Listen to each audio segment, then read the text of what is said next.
My dear student, তোমরা class 11-এ উঠে গেছো, মাধ্যমিক পরীক্ষায় পাশ করেছো। তোমাদের নতুন সিলেবাস চালু হয়েছে, জানো কি? দেখো, নতুন সিলেবাসে সেমিস্টারে প্রতিটা বিষয় প্রথম সেমিস্টারে 40 নম্বরে টিক থাকবে। দেখো, এখনো মার্কেটে পুরো সব বই এসে পারিনি, আসলেও সে বইগুলো না সম্পূর্ণ সঠিক থাকবে কিনা সেটা নিয়ে প্রবলেম। কারণ কি জানো, এই সেমিস্টারে প্রথমে যে বইগুলো তৈরি হয় না, কয়েক বছর পরে সেগুলো সম্পূর্ণ সঠিক হয়ে যায়। তার আগে তাহলে তোমাকে কিভাবে পড়তে হবে পুরো এই সেন্টারে তুমি পেয়ে যাবে। তার জন্য চ্যানেলটি সাবস্ক্রাইব করে রেখে দাও। তাছাড়া আমি তোমাদের থাম্বনেলে দিয়েছি যে প্রতিটা সাবজেক্টের দেখো, প্রতিটা সাবজেক্টের কি দেবো, সিলেবাস দেবো, নিউ সিলেবাস, আর বাংলায় ব্যাখ্যা করব, যা তোমার কোনো অসুবিধা হবে না, পুরো সম্পূর্ণ তুমি বুঝতে পারবে। অতএব তোমার যদি প্রয়োজনীয় ভিডিও হয় দেখতে থাকো আর সাবস্ক্রাইব করে রাখো বন্ধু বান্ধব। দেখো, বাংলায় ব্যাখ্যা করব। বাংলায় দেখো, English B course code ENGB course overview. দেখো, কোর্স ওভারভিউতে কি বলেছে, দেখো ইংলিশ সিলেবাস দেওয়ার আগে না ইংলিশের কিছু সম্পর্কে কিছু বলেছে। যখন শিক্ষার্থী একাদশ শ্রেণীতে প্রবেশ করবে তখন তারা অনুমান করা হয় যে একটি যুক্তিসঙ্গত জ্ঞান অর্জন করছে। ইংরেজি ভাষার দক্ষতার স্তর, এই স্তরে তারা তো দক্ষতা অর্জন করবে, এরকম বলে তারা একটা কি করেছে, দক্ষতার স্তর দিয়েছে। তারপরে দেখো, তোমরা যদি সেটা দেখো, আমি বাংলায় করে দিয়েছি। এবার পরে হচ্ছে কোর্সের উদ্দেশ্য দিয়েছে। দেখো, সাধারণ উদ্দেশ্য শোনার কথা বলা হয়েছে, পড়ার কথা বলা হয়েছে, লেখার কথা বলা হয়েছে, শ্রবণের কথা বলা হয়েছে। এক কথা, ইংলিশ সম্পর্কে সঠিক জ্ঞান অর্জনে টেন্স, গ্রামার, ন্যারেশন, মানে শুনে বলে একদম ইংলিশে তোমাকে দক্ষ করবার জন্য এই কোর্সটা চালু হয়েছে। দেখো, কোর্সে কি কি রয়েছে, দেখো আমি তোমাদের কোর্সটা সম্পর্কে এখন বলবো। দেখো কি আছে আমাদের সিলেবাসে। দেখো, কোর্স স্ট্যাটাস, দেখো 11 ক্লাস সেমিস্টার 1, মার্ক সেই 40 নাম্বারই টিক থাকবে, ইংলিশে কোনো এসে কিউ থাকবে না। দেখো, প্রথম হচ্ছে প্রজ, গল্প, 10 মার্ক থাকবে, 15টা ক্লাস হবে, 10 মার্ক। ভার্সেও 10 মার্ক থাকবে, 15টা ক্লাস। র্যাপিড রিডার 10 মার্ক থাকবে, 20টা ক্লাস। টেক্সচুয়াল গ্রামার 5 মার্ক থাকবে, 25টা ক্লাস।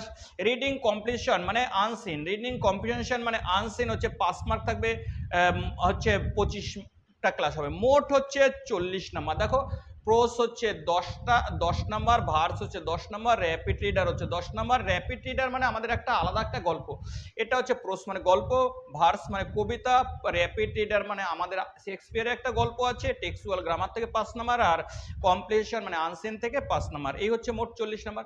দেখো, লিস্টিং 5 নাম্বার হচ্ছে স্পিকিং প্রজেক্ট হচ্ছে 5 মার্কের।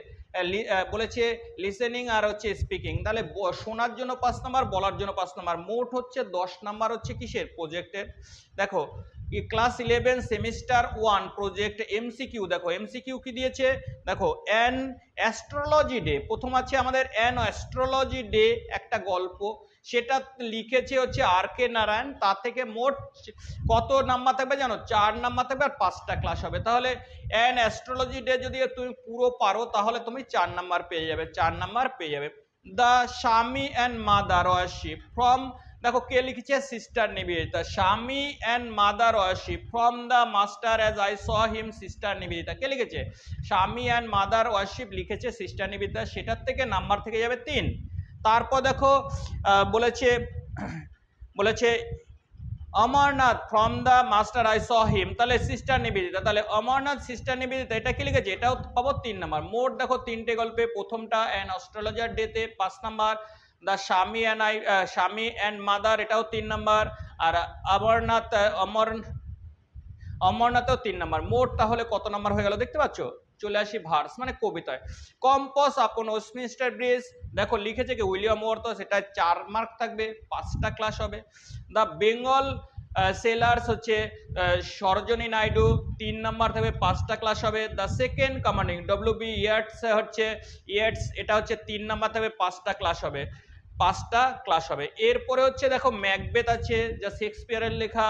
তারপর হচ্ছে এটা কত নাম্বার, ম্যাকবেথ থেকে 4 নাম্বার থাকবে। অথেলো থাকবে, তার থেকে 3 নাম্বার থাকবে। অ্যাজ ইউ লাইক ইট থাকবে ম্যাকবেথে, এই শেক্সপিয়ারের, তা থেকে 3 নাম্বার থাকবে। তাহলে মোট 3 3 আর 4 মানে 10 নাম্বার আমাদের ম্যাকবেথে যে শেক্সপিয়ারের একটা বই আছে সেটা থেকে। তারপরে ইউনিট 4 দেখো গ্রামার, টেক্সচুয়াল গ্রামার, সিরিয়াল নাম 1, দেখো টেক্সচুয়াল গ্রামার ইউনিট 1 2 কি কি থাকবে, টেন্স থাকবে, ভয়েস থাকবে, ইনডাইরেক্ট স্পিচ থাকবে, ফেজাল ভার্ব থাকবে, প্রিপোজিশন থাকবে, ক্লজ থাকবে, পার্টিসিপেল থাকবে, জেন্ডার থাকবে, ট্রান্সফরমেশন অফ সেন্টেন্স থাকবে। এই যে গ্রামারের জিনিসগুলো থাকবে সব তুমি ভালোভাবে পারলে আর নিখুঁতভাবে আমি 40 পাওয়ানোর জন্য করাবো। অতএব চ্যানেলটি সাবস্ক্রাইব করে রেখে দাও, তুমি লাভবান হবে। দেখো নাম্বার 4 হচ্ছে, দেখো ইউনিট 4 হচ্ছে কম্প্রেশন। কম্প্রেশন আনসিন, আনসিনে দেখো একটাই আনসিন থাকবে পরীক্ষায়, যা 5 নাম্বার থাকবে। মোট নাম্বার হচ্ছে কত জানো? মোট নাম্বার 40। তাহলে মোট নাম্বার আমরা কিসে কিসে আনসিনে পাচ্ছি? আনসিনে পাচ্ছি 5 নাম্বার, গ্রামারে পাচ্ছি মোট 5 নাম্বার, তাহলে 5 আর 5 10। ম্যাকবেথের যে বই আছে, ম্যাকবেথ নয়, শেক্সপিয়ারের যে বইটা আছে তার থেকে 3টে গল্প আছে। একটা হচ্ছে দেখো, প্রথম হচ্ছে ম্যাকবেথ থেকে 4 নাম্বার, অথেলো থেকে 3 নাম্বার, অ্যাজ ইউ লাইক থেকে 3 নাম্বার, মোট 10 নাম্বার পাবো শেক্সপিয়ারের বইটা থেকে। তারপরে কবিতা আছে, দেখো কবিতা হচ্ছে আমাদের 3টে, কম্পোজ আপন ওয়েস্টমিনস্টার ব্রিজ থেকে 4 নাম্বার, দ্য বেঙ্গল সেলার্স হচ্ছে 3 নাম্বার, আর তারপরে দ্য সেকেন্ড কমান্ডিং এটাও 3 নাম্বার। তাহলে মোট পাবো কবিতা থেকে 10 নাম্বার। তারপর গল্প থেকে, গল্প আছে আমাদের কটা জানো? 3টে, অ্যান অ্যাস্ট্রোলজার ডে, আর্কেনারান 4 নাম্বার, তারপরে দ্য শামিয়ান মাদার 3 নাম্বার, অ্যান্ড কি বলেছে অমরনাথ 3 নাম্বার। এই যে টোটাল নাম্বার 40 নাম্বার।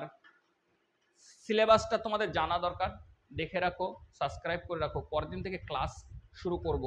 সমস্ত কিছু পাবে বইয়ে আসার আগে। বইগুলো না কতটা ভালো হবে তুমি দেখলেই বুঝতে পারবে, তার তুলনায় আমি যে ক্লাসগুলো করব না অনেক বেশি ইম্পর্টেন্ট থাকবে। অতএব সাবস্ক্রাইব করে রেখে দাও।